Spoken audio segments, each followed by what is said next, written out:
माननीय अध्यक्ष जी, कोई भी आधुनिक समाज के लिए परिवर्तन बहुत आवश्यक होता है। हमने देखा है जिस प्रकार से उस कालखंड में विरोध होता था, लेकिन राजा राममोहन राय जी जैसे महापुरुष, ईश्वर चंद्र विद्यासागर जी जैसे महापुरुष, ज्योतिबा फुले जैसे महापुरुष, बाबा साहब आंबेडकर, कितने अनगिनत नाम हैं। उन्होंने समाज के सामने उल्टे प्रवाह में सामने होकर के समाज सुधार का बीड़ा उठाया था, व्यवस्थाएं बदलने के लिए बीड़ा उठाया।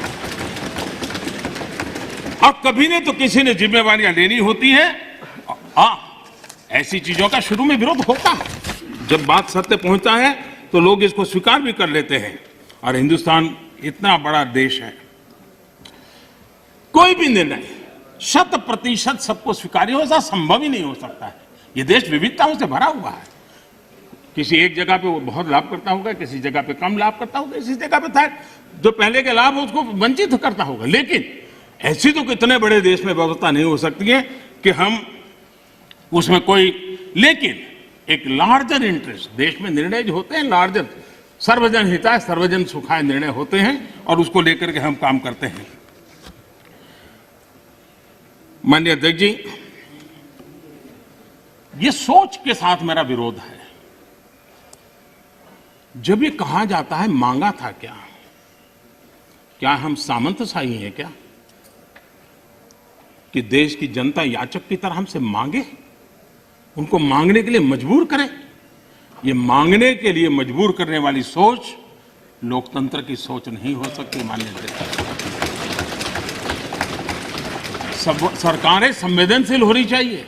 लोकतांत्रिक तरीके से जनता की भलाई के लिए सरकार ने जिम्मेवारियां लेकर के आगे आना चाहिए। और इसलिए इस देश की जनता ने आयुष्मान योजना नहीं मांगी थी, लेकिन हमें लगा कि गरीब की बीमारी में बचाना है तो आयुष्मान भारत योजना लेकर के जाना चाहिए। इस देश के गरीब ने बैंक अकाउंट के लिए कोई जुलूस नहीं निकाला था, कोई मेमोरेंडम नहीं भेजा था। हमने जनधन योजना की थी और हमने इस जनधन योजना से उसके खाते खोले थे। किसी ने भी स्वच्छ भारत की मांग किसने की थी, लेकिन देश ने के सामने स्वच्छ भारत लेकर के गए, मामला चल पड़ा। कहां लोगों ने कहा था मेरे घर में शौचालय बनाओ, किसी ने मांगा नहीं था, लेकिन हमने 10 करोड़ घरों में शौचालय बनाने का काम किया। मांगा जाए तभी सरकार काम करे, वो वक्त चला गया। ये लोकतंत्र है, ये सामंतशाही नहीं है। हम लोगों ने लोगों की संवेदनाओं को समझ करके हमने सामने से देना चाहिए। नागरिकों को याचक बना करके हम नागरिकों का आत्मविश्वास नहीं बढ़ा सकते हैं। हमने नागरिकों को अधिकार देने के दिशा में आगे बढ़ते रहना चाहिए। नागरिक को याचक बनाने से नागरिक का आत्मविश्वास खत्म हो जाता है। नागरिक का सामर्थ्य पैदा करने के लिए, उसका आत्मविश्वास पैदा करने के लिए हमारे कदम होने चाहिए और हमने इस दिशा में कदम उठाए हैं।